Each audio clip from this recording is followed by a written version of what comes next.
What if everything you've ever believed, your history, your identity, even your sense of time, was built on manipulated information? What if reality as you know it is nothing more than a carefully crafted narrative designed to control your perception of truth? Information. It's not just data. It's data information, arranged in patterns that create meaning, context, and knowledge. But what happens when that formation is tampered with? When the sequence is broken and the context erased? What if time itself was rewritten? What if the calendars we trust today are built on fabricated years, pushing us further from the truth of our own history? Consider Lilith, the first wife of Adam, a figure erased from biblical lore, demonized for choosing independence over submission. Why was her story suppressed? What does it mean for our free will? Now think of the modern age, the JFK assassination. What if the footage we've all trusted was deliberately edited to hide the truth? What does this reveal about the power to shape perception? And what of the past's greatest tragedies, the burning of the Library of Alexandria, a deliberate act to erase ancient wisdom that threatened the power structures of its time? These are not isolated events. They are part of a pattern, a deliberate manipulation of knowledge to control perception and steer humanity away from the truth. In this video, we'll uncover the hidden patterns behind these manipulations. We'll explore how information is used to shape our beliefs, distort our identities, and steer us away from our true path. But most importantly, we'll discover how to reclaim the power of knowledge, information in its rightful formation, and what it means to truly live by your own will.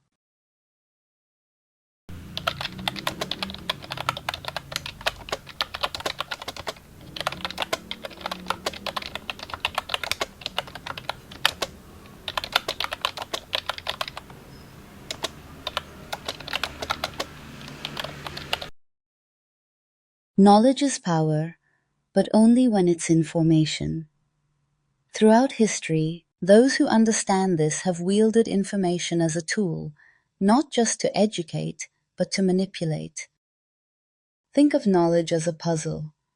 Every piece is essential, and the picture only makes sense when all the pieces are in the right place.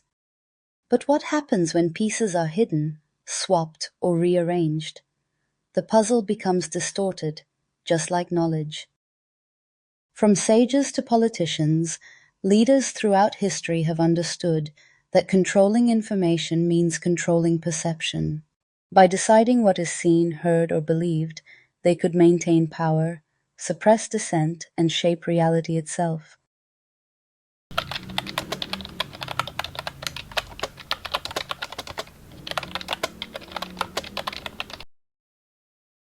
By omitting inconvenient facts or reordering events, the original truth is transformed into a narrative that serves a specific agenda.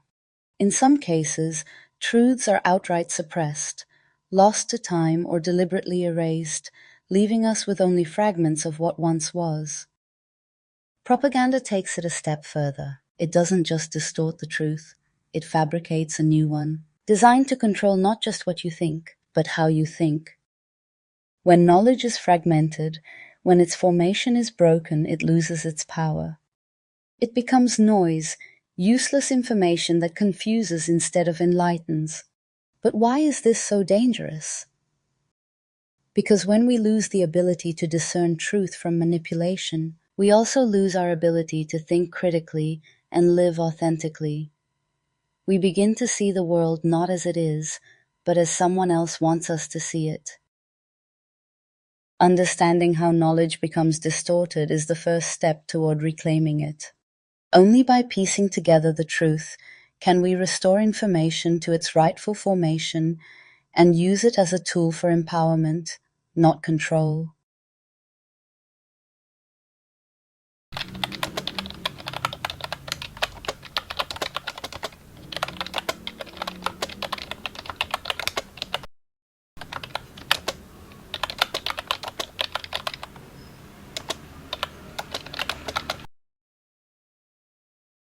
In the story we all know, Adam and Eve stand at the dawn of humanity, surrounded by paradise. But beneath that familiar tale lies a far older, more provocative narrative, one that challenges our notions of free will, destiny, and the balance between the masculine and the feminine. This is the story of Lilith, the first wife of Adam, who chose to walk away from Eden rather than submit to an imposed will. According to certain Jewish mystical and folkloric texts, Lilith was created from the same clay as Adam, an equal partner in every sense, yet you won't find her name in the standard biblical canon. Over time, her story was either pushed to the fringes or demonized entirely. Why? Because Lilith did the unthinkable. She exercised her own true will. A woman who refuses to yield to patriarchal authority can be seen as a threat. So, a powerful way to quell that threat is to label it evil. Demonizing Lilith served a larger scheme. If you brand the embodiment of free will and female sovereignty as monstrous, you keep both women and men locked in an imposed narrative of subjugation. The erasure of Lilith from mainstream lore wasn't just about suppressing one mythic figure. It was about stifling the possibility that women and men could embrace their own true will. By teaching us to fear the archetype of a free, self-determined woman, society instills the belief that deviation from prescribed roles is dangerous, even sinful. In the biblical narrative, Adam and Eve eat from the tree of the knowledge of good and evil, often simplified to the forbidden fruit. Yet Jewish mystical traditions speak also of the tree of life, a symbolic map of divine forces. If the tree of life represents the fullness of spiritual potential, could it be that the so-called forbidden fruit symbolizes an unfiltered awakening, knowledge that challenges imposed boundaries? Lilith, who left Eden by choice, and Eve, who ate the forbidden fruit, both sought something beyond Eden's imposed innocence. Their actions were vilified by those who benefit from keeping knowledge out of reach. What if their supposed sins were actually conscious steps towards self-awareness and autonomy? Are we being warned, or is it a hidden invitation to reclaim our innate power? When women are taught to be subservient, their kundalini, an energy often described as the coiled creative force within, is never fully awakened. This is no accident. A woman who taps into her divine feminine can reshape her reality and, by extension, challenge the status quo. Such a shift would inevitably uplift men as well, but only those men ready to stand beside an empowered partner rather than above her. A suppressed partner also suppresses the masculine's evolution. When half the population is conditioned to be less than it can be, the other half can never realize its own highest potential. Divine masculine energy arises when balanced by an equally empowered feminine. If one side is diminished, both sides suffer. If Lilith and Adam were both made from the same clay, they began as equals. But with the introduction of Eve, formed from Adam's rib, woman became a fragment, not a partner in totality. This shift in origin myth sets the tone for millennia of imbalance. The message is subtle yet powerful. Woman is an offshoot, not an autonomous creation.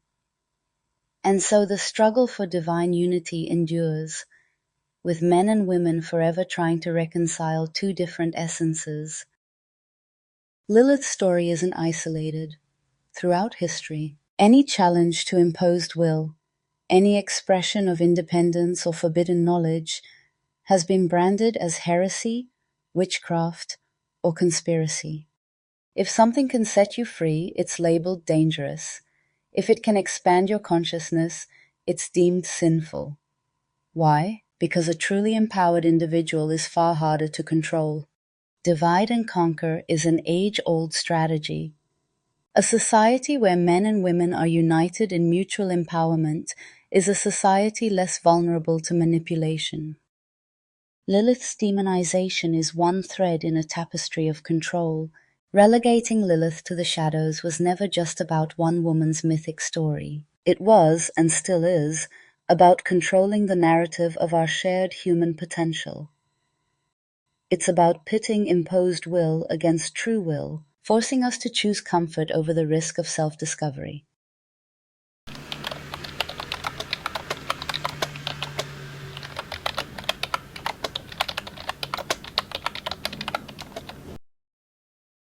We live under the assumption that our chronological timeline is accurate, that the year 2025 truly follows 2024, which followed 2023, in an unbroken chain going back centuries. But what if this is all an illusion?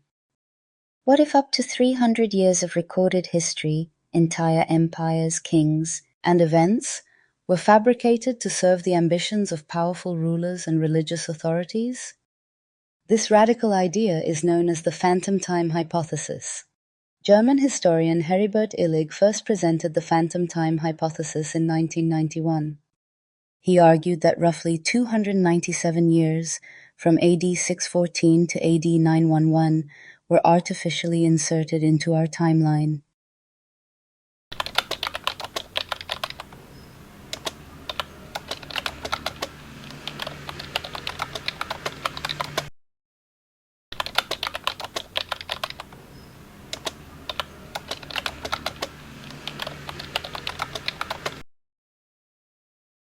Illig proposed that Holy Roman Emperor Otto III, alongside Pope Sylvester II, desired to align Otto's reign with the year 1000 AD to lend it greater prophetic and imperial significance.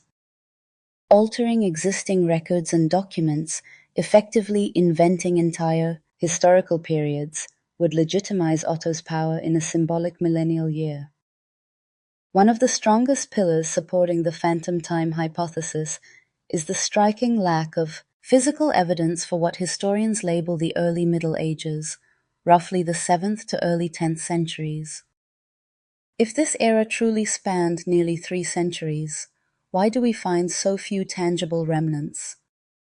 Europe, by this period, should have shown a steady evolution from the late Roman era into medieval society, including fortresses, roads, or cathedrals that reflect transitional architecture.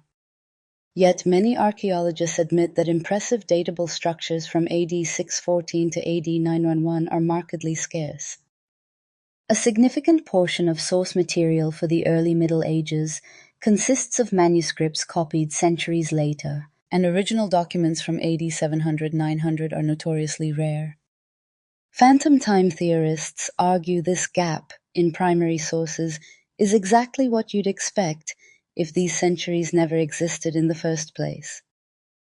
The question remains: if kingdoms rose and fell, if dynasties ruled, and if major events happened as textbooks claim, shouldn't we see more consistent traces in the earth and in the documents?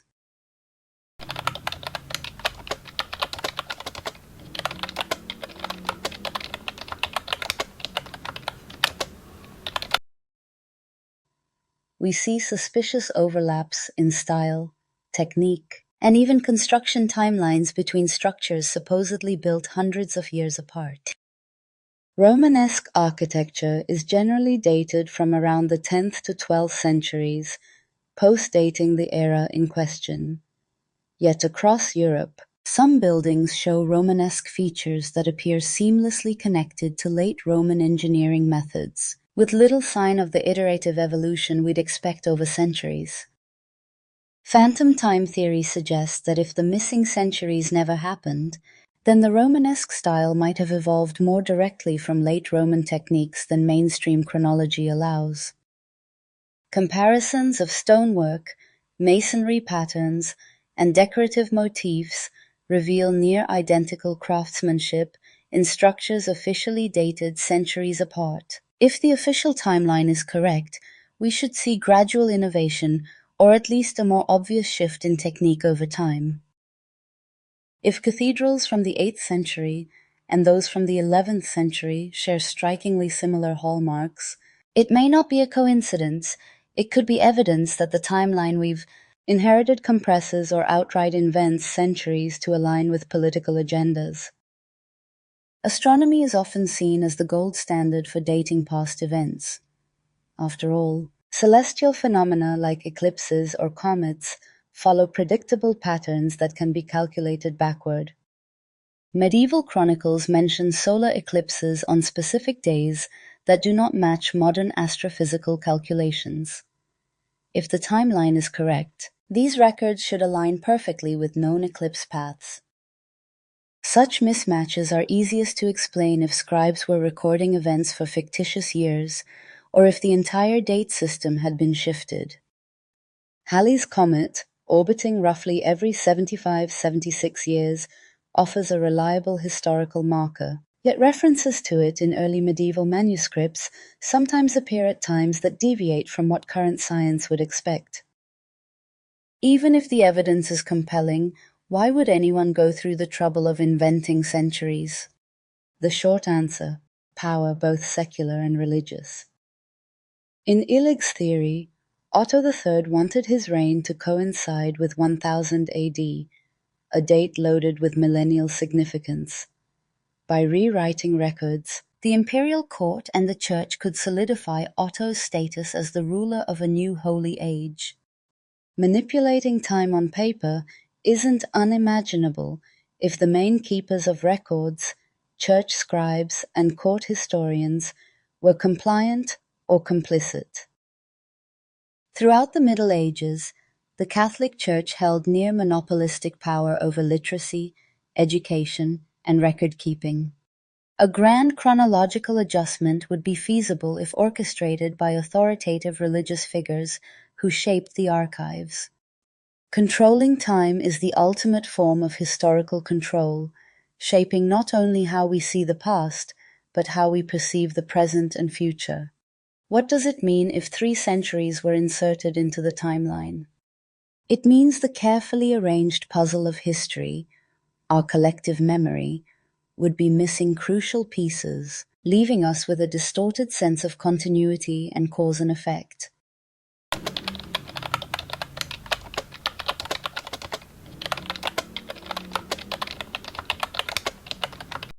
Rulers who never actually overlapped in time could be placed back to back, forging false lines of succession that bolster certain royal claims.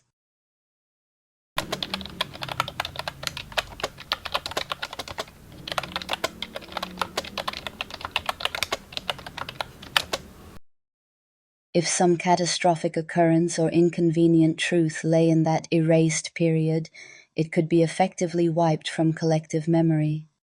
Historians relying on what they believe to be official, unbroken records would never suspect entire centuries to be false. Ultimately, the claim is that by tampering with the calendar, those in power redefined reality. Once official annals ratify the new dates, the populace soon internalizes that timeline, passing it on to future generations as unquestioned truth. So, are we living in an elaborate deception, centuries ahead of a timeline that was strategically engineered centuries ago? The sparse archaeological record, architectural anomalies, and astronomical mismatches might point to a resounding yes. If entire centuries can vanish or be invented, what else might we have misunderstood about the world we think we know? It stood as a beacon of human curiosity, a testament to the boundless thirst for knowledge. The Library of Alexandria, established under the Ptolemaic dynasty, once housed the greatest collection of scrolls the ancient world had ever seen.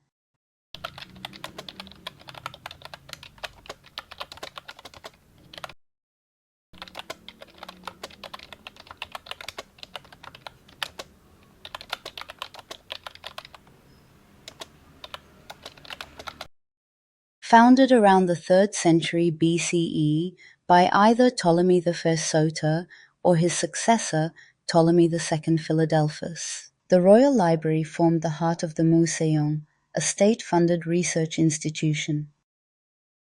Scholars from across the known world, Greece, Egypt, Persia, India, converged here to study, debate, and advance every field of learning.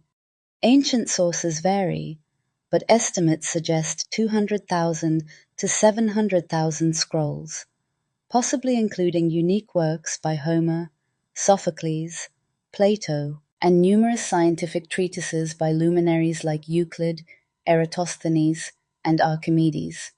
This library was more than a mere building. It was a living repository of mathematics, astronomy, medicine, philosophy, literature, a veritable cosmos of human knowledge.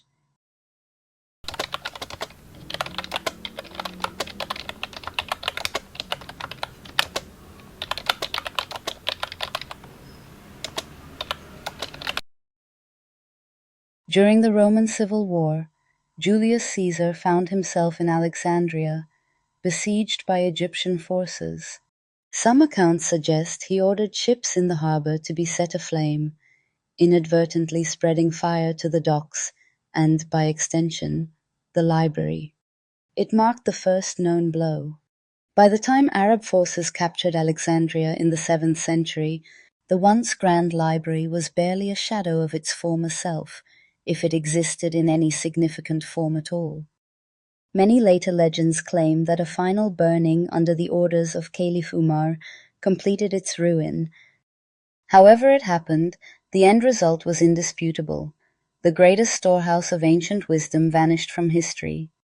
Were these destructions merely casualties of conflict, or were they carefully orchestrated moves to extinguish ideas deemed threatening? Given how knowledge destabilizes entrenched power, we must consider who stood to gain from this tragedy.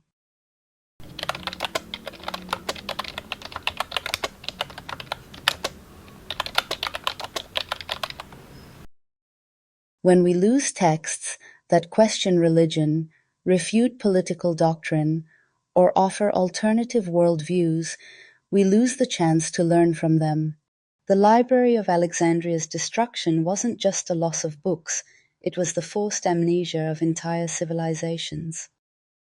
For all we've lost, the burning of the Library of Alexandria still stands as a cautionary tale about how fragile knowledge can be.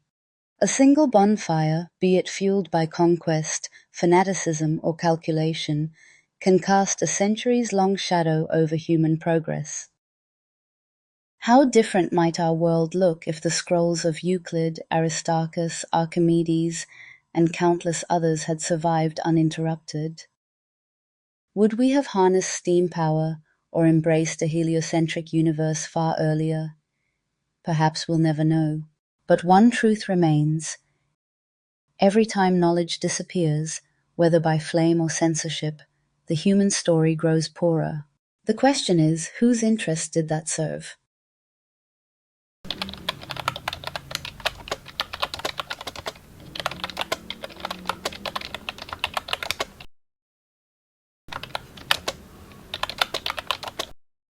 All over the globe, controversial sites challenge our assumptions about where and when advanced civilizations arose. Bosnia, Central America, Asia. These structures are often dismissed by mainstream archaeology. But are we ignoring evidence that could rewrite the timeline of human history? While the iconic Egyptian pyramids at Giza capture our collective imagination, researchers and explorers have identified pyramid-like mounds in unexpected corners of the world. Some claim these structures rival the age and scale of Egypt's greatest monuments, if only we'd look closer. Let's start with 3 compelling examples that experts continue to debate: the Bosnian pyramids, Gunung Padang in Indonesia, and a host of Mesoamerican sites with potential links to lost civilizations. Bosnia, the Pyramid of the Sun. Discovered or declared by Dr. Semir Osmanagic in 2005, the site near the town of Visoko boasts hill formations that Osmanagic insists are man-made pyramids. Core samples and radiocarbon dating cited by proponents suggest some structures could be over 10,000 years old, far older than the commonly accepted timeline for advanced civilization in Europe. Critics claim the hills are natural formations, yet artificially placed stone blocks, underground tunnels, and unusual alignments with astronomical events is clearly visible on this site. Indonesia, Gunung Padang. A megalithic site on West Java, comprising terraces made of columnar basalt, thought by some researchers to be the core of a massive stepped pyramid. Seismic surveys have identified subsurface layers, possibly indicating advanced construction techniques. Early radiocarbon dating from deeper layers yields dates as old as 20,000 years. This site could potentially rewrite the story of human settlements in Southeast Asia, pushing organized civilization back by many millennia. Mesoamerican sites. Places like Teotihuacan in Mexico and Caral in Peru have been revised upward in age over time, prompting some archaeologists to wonder if a systematic redating of sites might push certain constructions further into the past. The question becomes, why do these claims garner such fierce resistance from mainstream academia? Is it simply a matter of scientific rigor, or does challenging the status quo come at too high a cost? Many archaeologists argue that extraordinary claims require extraordinary evidence. They insist that dating methods for these pyramids remain inconclusive, prone to contamination or misinterpretation.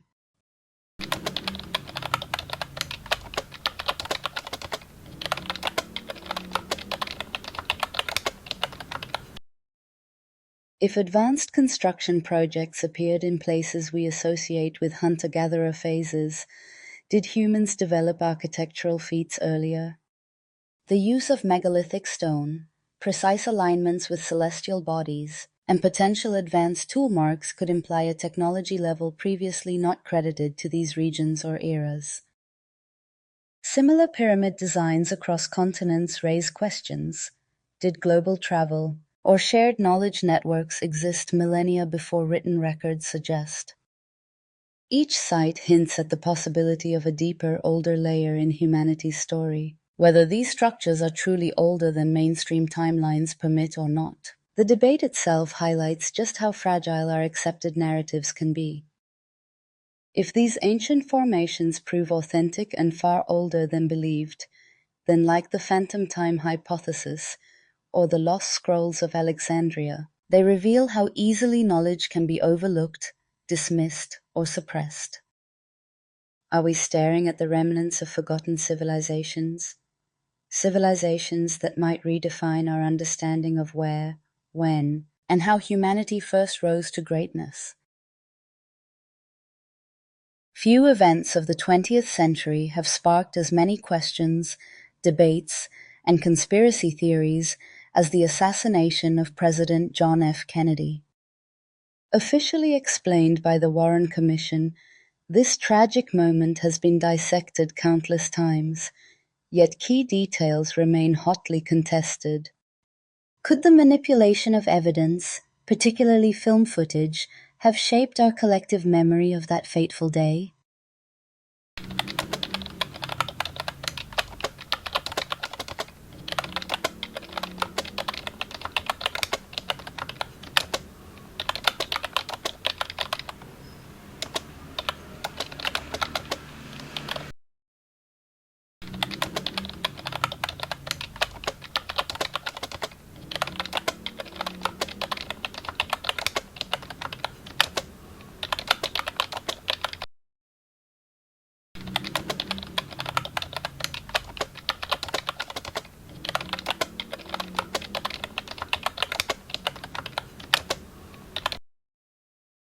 Abraham Zapruder's home movie has been considered the definitive visual record of the shooting. Frame-by-frame analysis has generated endless speculation. Some say the film appears spliced or missing crucial frames. In the Netflix series The Octopus Murders, a woman recounts an unsettling encounter with a member of the Secret Service. She claims he showed her two versions of the JFK assassination footage, one unedited, where the driver in the limousine allegedly turns and fires the shot, and another edited version intended for public release. According to her story, the version implicating the driver was never meant to go public. Instead, the sanitized film, omitting or altering those frames, became the definitive account circulated by mainstream media. While most researchers question the plausibility of a driver-fired shot, the existence of multiple edits underscores how easily critical evidence can be molded to fit a chosen narrative. The grassy knoll theory, the magic bullet, and suspicious deaths of multiple witnesses have long fueled alternative theories of a broader conspiracy. Whether it was the CIA, the mafia, anti-Castro forces, or some clandestine alliance, each version often points to inconsistencies in film and photographic evidence. The Oval Nix film is another amateur reel capturing a slightly different angle of the motorcade, cited for potential muzzle flash anomalies. The Mary Mormon photograph was taken near the moment of the fatal shot. It's been analyzed to see if additional shooters are visible in the background. Various witnesses also reported that certain frames from the Zapruder film they remembered seeing in early screenings vanished in later public releases. When we speak of manipulated perception, the JFK assassination stands out as a case study in how altering just seconds of footage can reshape a national tragedy and steer public belief.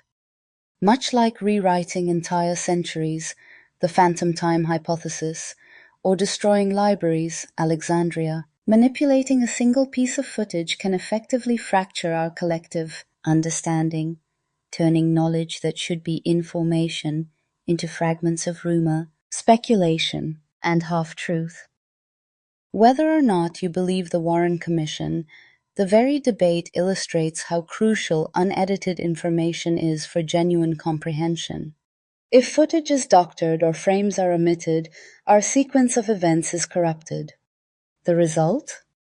We're left with an official story that might not reflect the raw reality, and a populace that can't fully trust its own eyes on history. To this day, polls show that a majority of Americans doubt the lone gunman explanation. A swirl of theories, from CIA involvement to driver-fired shots, persists. The JFK assassination remains a sobering lesson. A mere handful of seconds, if selectively edited, can tilt the course of collective memory. Our sense of history can be shattered by even the tiniest distortions. When the sequence of facts is no longer trustworthy, skepticism prevails and reality fractures into countless competing narratives. Could we be looking at yet another example of how the guardians of information shape the stories we live by? From ancient myths to modern conspiracies, we've seen how hidden truths and manipulated information can reshape entire societies. But what does that mean for you and me, right here, right now?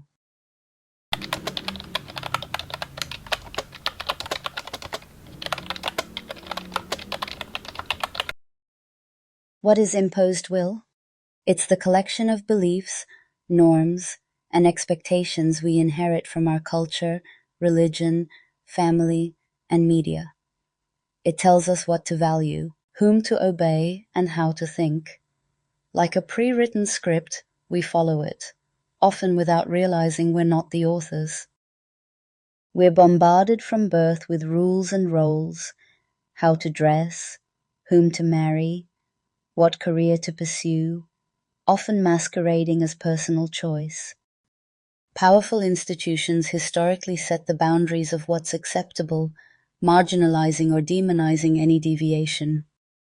In the digital age, echo chambers and targeted content further shape what we see and believe, perpetuating an imposed worldview. When we live by imposed will alone, our true desires and unique perspectives can get lost or buried, replaced by a narrative someone else wrote. But what does free will look like? In mythic terms, it's Lilith choosing exile over submission. In a more modern sense, it's an individual daring to question the narratives they've inherited, from societal norms to official histories. True free will doesn't come without cost. It can lead to isolation, criticism, or even punishment from those who guard the old ways. Whether it's an ancient myth, a political manifesto, or a family tradition, free will demands curiosity and the courage to ask, is this truly mine? Just as Lilith was demonized, modern heretics, whistleblowers, black sheep, or unconventional thinkers risk backlash for defying imposed norms. True will leads to authenticity. By finding your voice, you align with your deepest values rather than external pressures.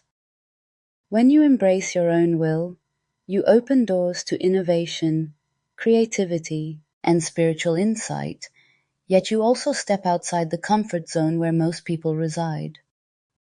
Over the course of our journey, we've glimpsed how entire timelines can be fabricated, the phantom time hypothesis, how libraries can be destroyed, Alexandria, and how archaeological or historical truths can be suppressed. Each example highlights the power of controlling information. If entire civilizations can be misled, imagine how easy it is to mislead a single individual. These grand manipulations filter down to the personal level. When schools teach a censored history, when media outlets skew coverage of events, when religious texts leave out certain figures like Lilith, our choices are narrowed by design. Does this mean we're doomed to live by someone else's script? Not necessarily. Reclaiming power starts with recognizing the filters through which we receive information, be they official narratives or cultural scripts. It means cultivating discernment, cross-checking facts, exploring alternative perspectives, and listening to our inner voice. Here are some key steps to practice true will. Challenge official stories, read beyond surface headlines, and explore forbidden or overlooked knowledge sources. Regularly ask, why do I believe this? Is it a deep personal conviction or a hand-me-down assumption? Seek out others who question the status quo. Collective inquiry can build supportive spaces for free-thinking minds. Like Lilith's symbolic departure, self-expression can break societal molds, whether through art, writing, or conscious living choices. Living by your own will might risk social backlash, but it also grants something infinitely more precious: personal autonomy and an unfiltered connection to truth. Stepping out of imposed will can feel like free falling. Long-standing relationships may be tested, comfort zones shattered. Yet the reward is immeasurable. Each time you choose honesty over conformity, you reclaim a bit of your own narrative. In essence, rejecting an imposed self is an act of rebellion. You affirm your inherent right to explore, to question, to learn, and ultimately, to decide what is real and important to you. History teaches us that knowledge can be tampered with, timelines can be rewritten, and entire civilizations can be persuaded to accept illusions.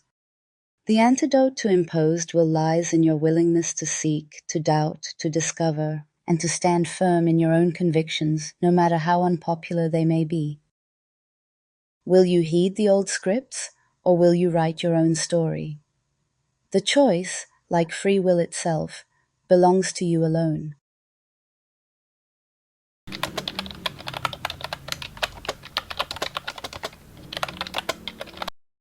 But as we've seen, from suppressed mythic figures to vanished centuries, burned libraries, hidden sites, and altered evidence, that formation can be broken. When it is, entire civilizations lose their sense of truth, and individuals lose their power to choose freely. Whoever controls information controls reality.